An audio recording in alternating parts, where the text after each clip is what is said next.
Halo, rekan-rekan semua, selamat berjumpa lagi dengan saya, Anggono Raras. Pada kesempatan ini saya akan diskusi tentang pembiayaan dalam kegiatan bisnis. Pembiayaan dalam kegiatan bisnis ini sangat penting ya bagi para pelaku usaha, karena ini merupakan nyawa bagi perusahaan mereka agar tetap bisa eksis di dalam satu percaturan bisnis yang mereka geluti. Dasar hukum daripada lembaga pembiayaan bisnis itu sudah diatur oleh pemerintah Indonesia, yaitu dasarnya adalah Kepres nomor 61 garis miring 1988, Junto Kepmen Keuangan nomor 1251 garis miring KMK 013 garis miring 1988, Junto Kepmen Keuangan nomor 468 KMK titik 017 garis miring 1995 tentang ketentuan dan tata cara pelaksanaan lembaga pembiayaan. Jadi rekan-rekan semuanya tidak perlu khawatir bahwa lembaga pembiayaan itu sudah ada dasar hukumnya, ya. Kemudian lembaga pembiayaan bisnis adalah badan usaha yang melakukan kegiatan pembiayaan dalam bentuk penyediaan dana atau barang modal dengan tidak menarik dana secara langsung dari masyarakat. Jadi pihak lembaga ini sudah mempunyai dana terlebih dulu.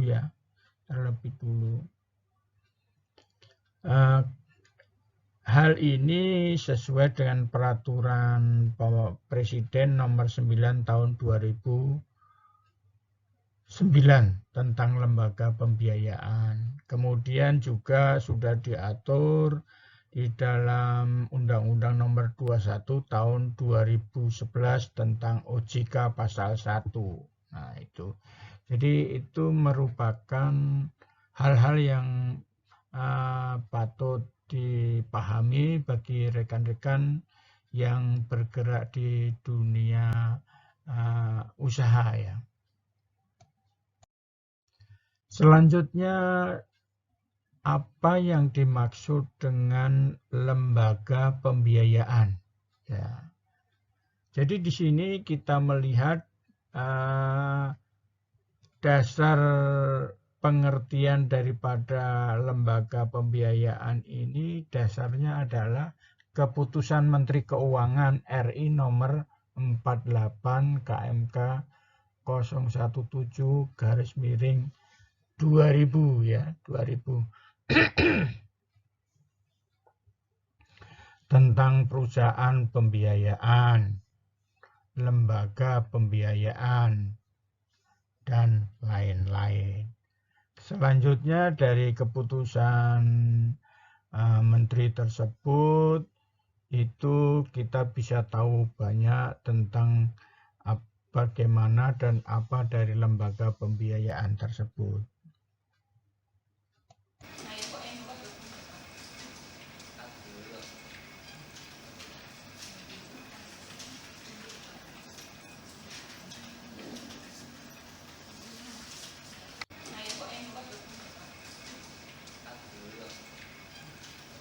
Jadi di dalam peraturan tersebut nomor Peraturan Presiden nomor 9 tahun 2009 itu, yang dimaksud dengan lembaga pembiayaan itu ada 3. Yang pertama, perusahaan pembiayaan, perusahaan modal ventura, dan perusahaan pembiayaan infrastruktur.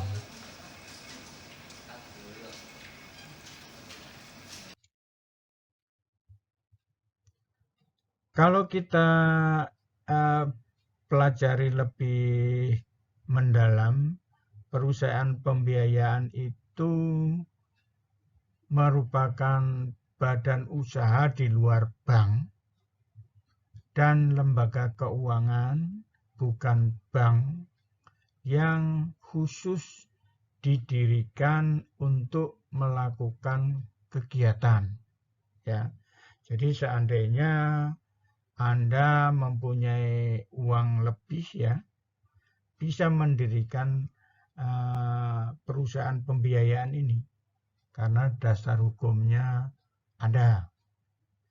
Contohnya sewa guna usaha.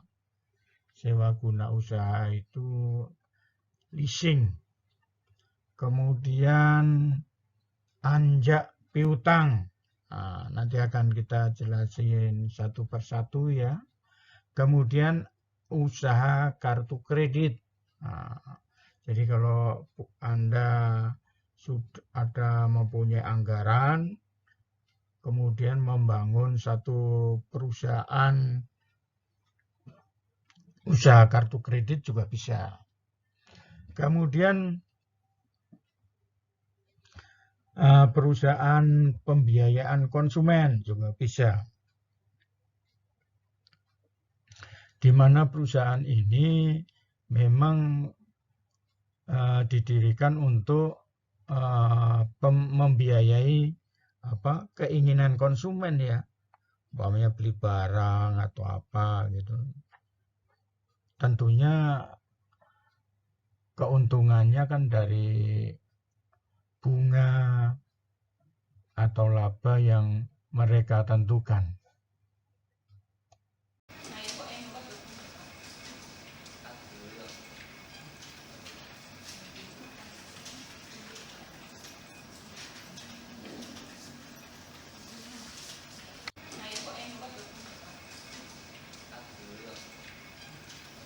Jadi di dalam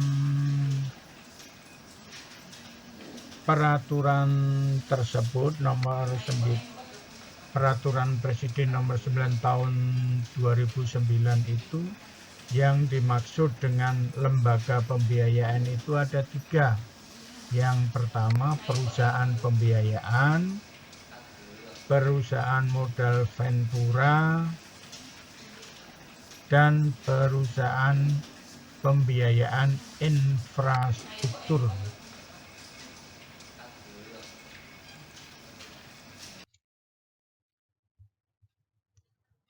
Kalau kita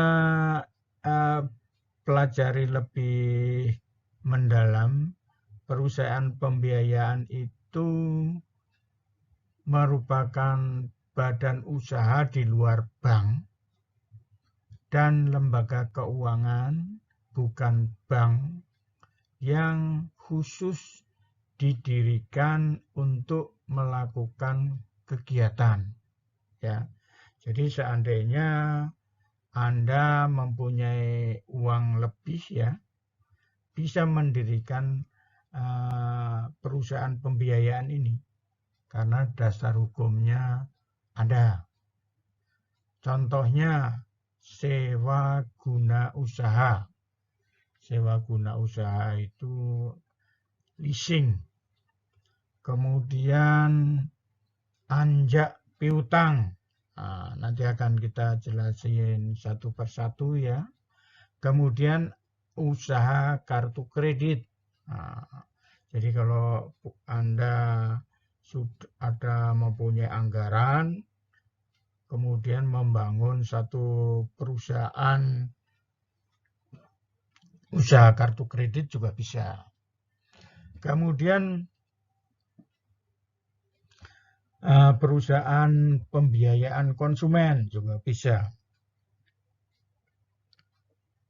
Di mana perusahaan ini memang didirikan untuk membiayai keinginan konsumen ya, umpamanya beli barang atau apa gitu. Tentunya keuntungannya kan dari bunga atau laba yang mereka tentukan.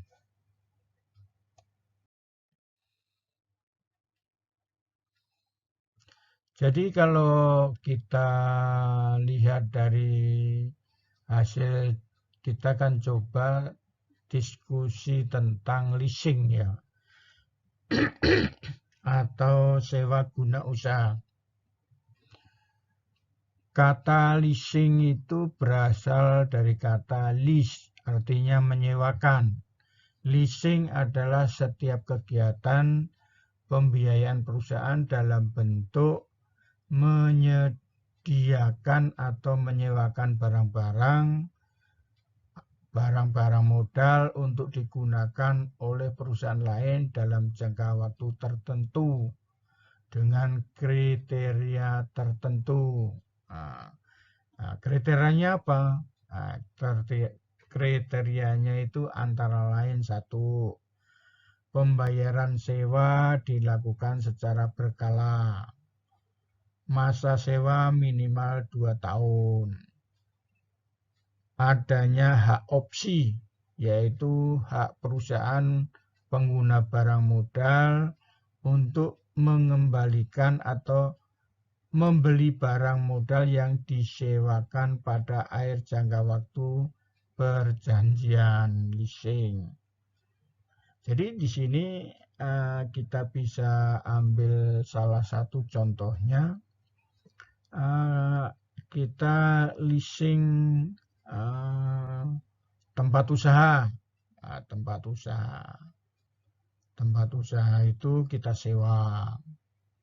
Kalau memang sewanya tadi kan sesuai dengan perjanjian ya. Kalau di sini masa sewa itu minimal 2 tahun. Itu aturan dari Menteri ya, Menteri Keuangan ya, Menteri Keuangan. Jadi ada yang mengatur, tidak membuat aturan sendiri ya. Aturan sendiri.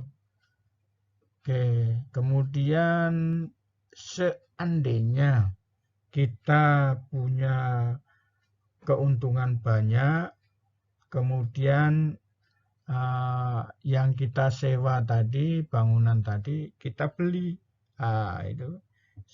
Itu tinggal perjanjiannya gimana? Apakah pihak penjualnya itu atau pihak penyewanya itu mau jual atau enggak ya? Kalau memang mau jual ya di dalam perjanjian gimana gitu.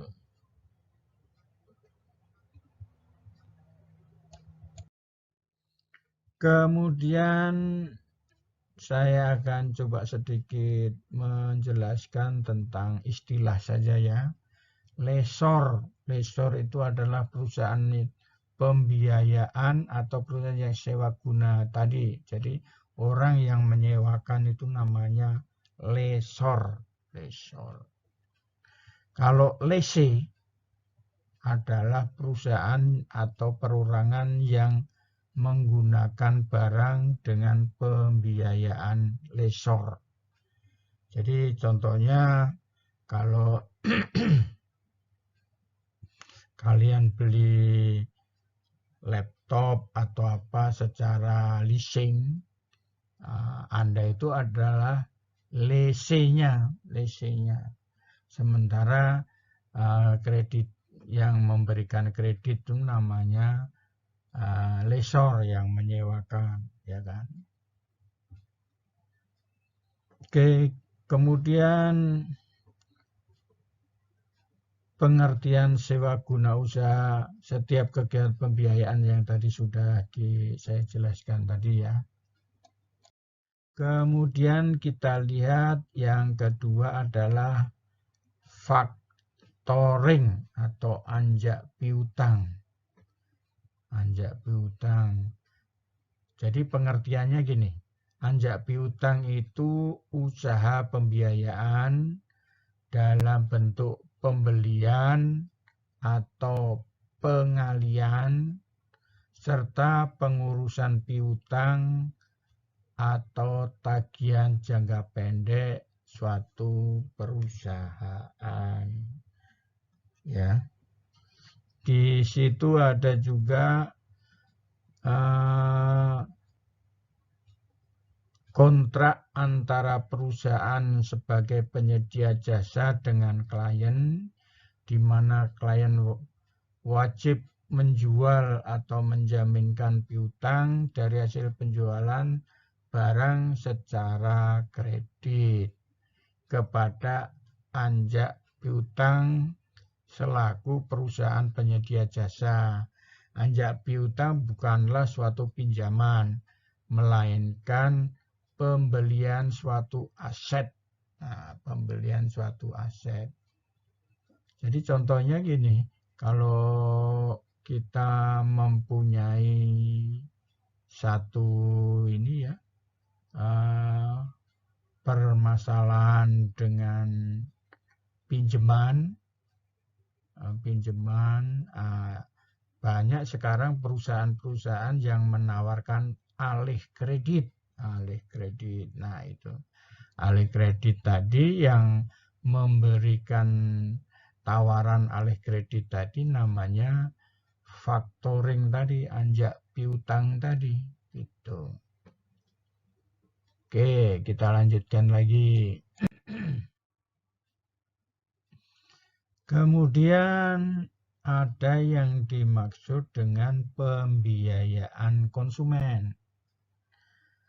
Pengertian pembiayaan konsumen atau customer finance merupakan suatu lembaga yang dalam melakukan pembiayaan pengadaan barang untuk kebutuhan konsumen dilakukan dengan sistem pembayaran secara angsuran atau berkala. Jadi kalau kalian kredit motor, mobil, atau rumah, itu namanya customer finance. Jadi Anda berurusan dengan customer finance. Jadi Anda boleh menggunakan motor atau mobilnya, tetapi surat-suratnya mereka pegang, ya kan? Anda bayar ke leasing ini, customer finance ini ya, tiap bulan sampai selesai. Kadang-kadang mereka memanfaatkan jasa debt collector pada saat kita tidak bisa membayar atau telat membayar. Kemudian yang ketiga, kartu kredit atau kredit card. Jadi kita selama ini banyak ditawari perusahaan-perusahaan yang menawarkan kartu kredit. Jadi di sini pembiayaan langsung diberikan pada konsumen atau masyarakat. Alat pembayaran melalui jasa bank atau perusahaan pembiayaan dalam transaksi jual beli barang atau jasa atau alat menarik uang tunai di bank. Jadi pembayaran untuk kartu kredit ini merupakan pembayaran bisa non bank sama melalui bank tadi juga bisa. Tapi yang namanya perusahaan ini bukan perusahaan bank, pengada pembiayaan kartu kredit ini. Jadi pembiayaan langsung diberikan pada konsumen atau masyarakat, iya kan? Oke, kita lanjutkan. Kemudian perusahaan modal ventura. Nah, apa itu?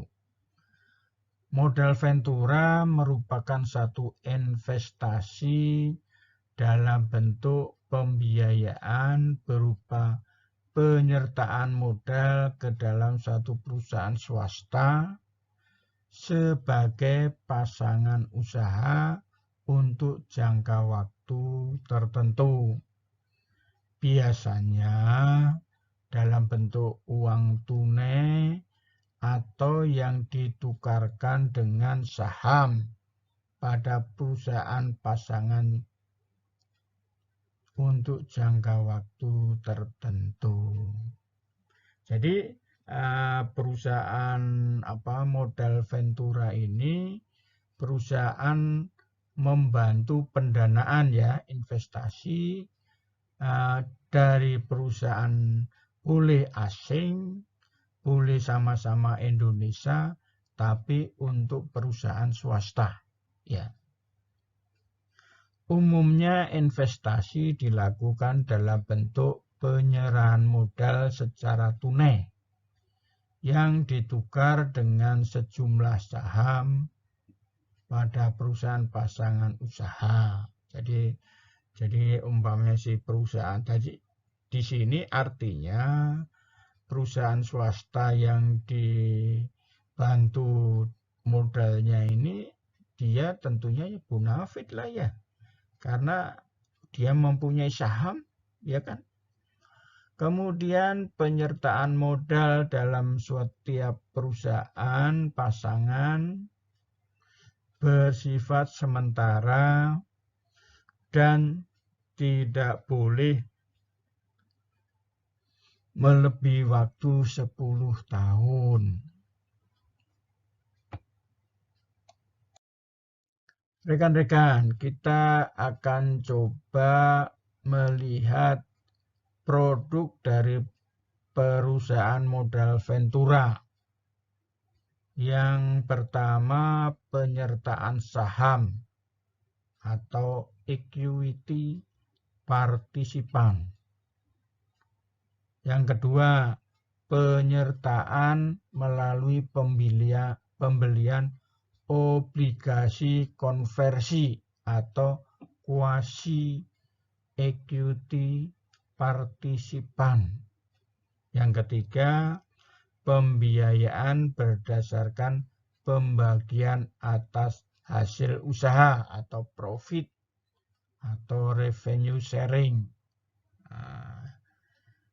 Jadi rekan-rekan semua, itu adalah produk dari perusahaan modal ventura. Artinya di sini dalam bentuk semuanya diberi pinjaman, tapi semuanya dalam bentuk saham, ya kan? Uang tunai, di pihak penyandang dananya dikasih saham. Baik, kita lanjutkan. Jadi rekan-rekan semua, kita coba akan melihat perusahaan pembiayaan infrastruktur.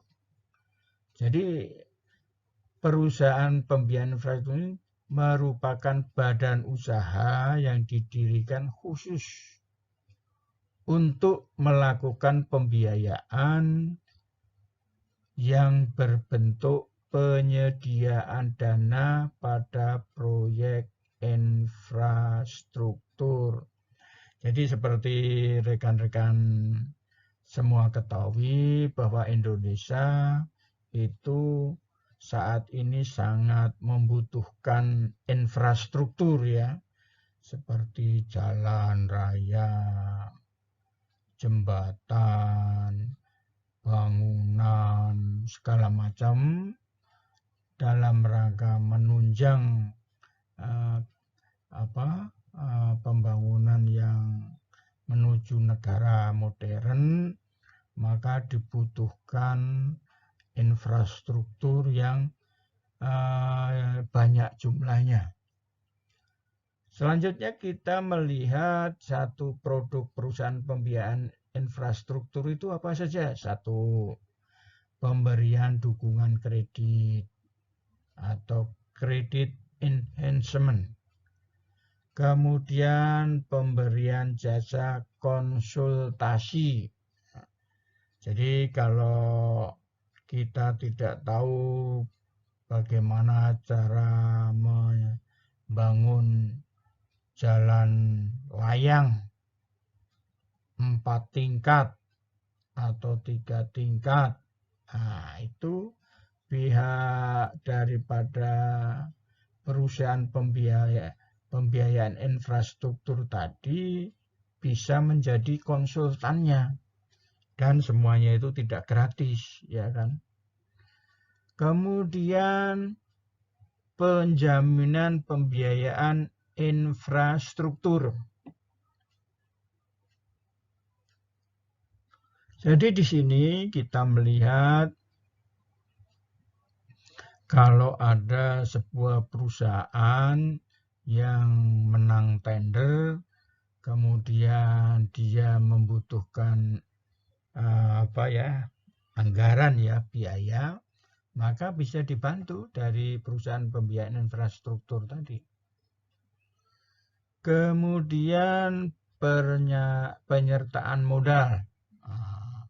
Jadi bisa kalau ada satu perusahaan yang membutuhkan anggaran yang kuat, sementara dia sendiri kekurangan dalam satu proses infrastruktur ya, pembangunan infrastruktur, maka perusahaan pembiayaan infrastruktur ini bisa menyertakan modal. Jadi modal dia bisa disertakan di dalam proyek tersebut, tentunya melalui satu mekanisme kontrak ya, kontrak, agar si pekerjaan tadi bisa selesai dan sama-sama mendapatkan untung. Baik, rekan-rekan semua, mudah-mudahan diskusi ini bermanfaat ya. Selanjutnya, selamat belajar dan sukses selalu.